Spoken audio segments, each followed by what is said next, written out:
Prenons un autre exemple, celui du Sénégal.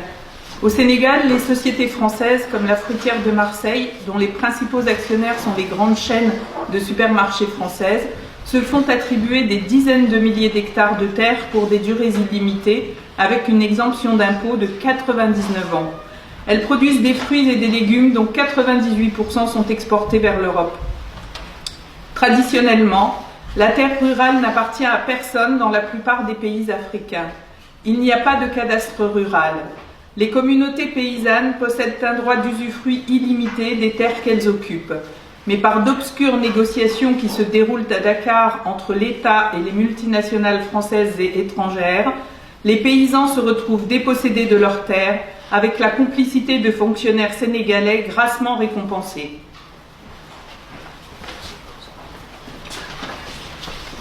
Une des techniques utilisées par les oligopoles, le mot olive venant du grec et voulant dire tout petit nombre, pour ruiner un grand nombre de pays à leur profit, c'est aussi le dumping, c'est-à-dire une baisse artificielle et temporaire des prix qui permet d'éliminer les concurrents locaux et ensuite de fixer les prix alimentaires à la hausse. Tout ceci avec l'aide de fortes subventions de la part de l'Union européenne à nos industriels de l'agroalimentaire. Au Cameroun, par exemple, ils ont ruiné la production de poulets autochtones avec des importations massives de poulets étrangers bon marché. Et dès que les éleveurs de poules et producteurs d'œufs ont été ruinés, ils ont augmenté leurs prix. Non seulement les puissants accaparent la terre des millions de paysans et les condamnent ainsi à la famine ou à l'exode, mais en plus ils provoquent des famines en spéculant sur les matières premières de ce pays, comme le riz, le maïs ou l'huile. Ces groupes fixent le prix des aliments par le biais de leurs traders dans les bourses des matières premières agricoles. Ils décident ainsi chaque jour qui va mourir et qui va vivre, en invoquant les lois naturelles du marché, comme si c'était des lois de la nature.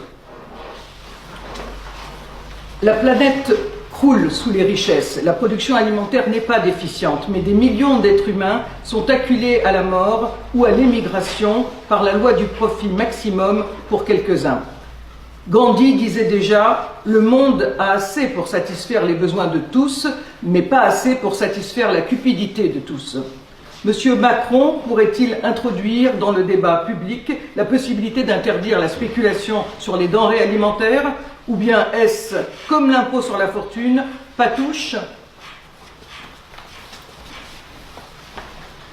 Il paraît que l'Afrique a une dette envers la France depuis son indépendance.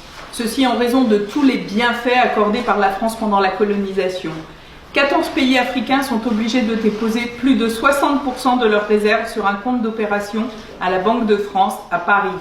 10 milliards d'euros bloqués qui ne peuvent pas servir au développement de ces pays. Et l'Afrique est en plus maintenue dans l'esclavage monétaire avec le franc CFA qui lui est imposé et qui vaut 650 fois moins qu'un euro.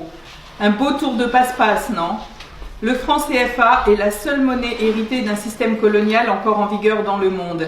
Les billets sont d'ailleurs imprimés dans 2 usines françaises.